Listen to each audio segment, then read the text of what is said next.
Hello friends, good morning. कसे आहात?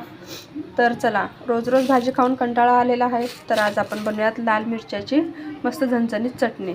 हे गावाकडच्या लाल मिरच्या आहे. तर सगळ्यात आधी गॅसवरती तवा ठेवलेला आहे, गरम झालेला आहे. आता आपण यावरती लाल मिरच्या टाकून घेऊयात. तुम्हाला जेवढ्या पाहिजे तेवढ्या तुम्ही त्यामध्ये लाल मिरच्या टाकू शकता.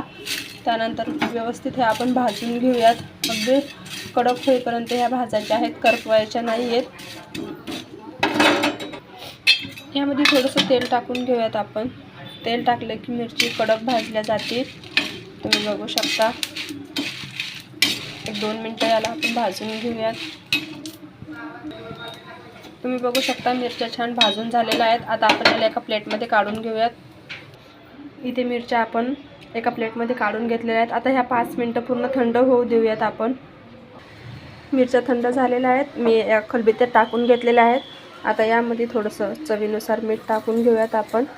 मी इथे 2 लसणाचे गाठे घेतलेले आहेत, ते टाकून घेऊयात आणि हे व्यवस्थित बारीक करून घेऊयात. आपण व्यवस्थित याला बारीक करायचं आहे. लसूण यामध्ये पूर्ण बारीक झाला पाहिजे. आता हे मी बारीक करून घेतलेलं आहे. आता गॅसवरती तवा ठेवलेला आहे, त्यावरती मी 1-1.5 चम्मच तेल टाकलेलं आहे. तेल गरम होत आहे. रोज रोज जर भाजी खाऊन कंटाळा आला असेल तर तुम्ही ही चटणी नक्कीच ट्राय करा. खायला अगदी चवदार लागते आणि चवीची चांगली लागते. तुम्ही एकदा नक्की ट्राय करून पहा. आता तेल गरम झालेलं आहे. 1 मिनिट परतायची आहे, जास्त वेळ परतायची नाही आहे, नाहीतर ही करपून जाईल. कारण की आपण मिरच्या पहिलेच भाजलेल्या आहेत. सो हे फार वेळ नाही याला परतायचं आहे, 1 मिनिट याला परतायचं आहे. सो आपली चटणी इथे तयार आहे.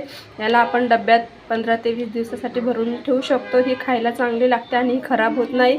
सो एकदा नक्की ट्राय करा. थँक्यू.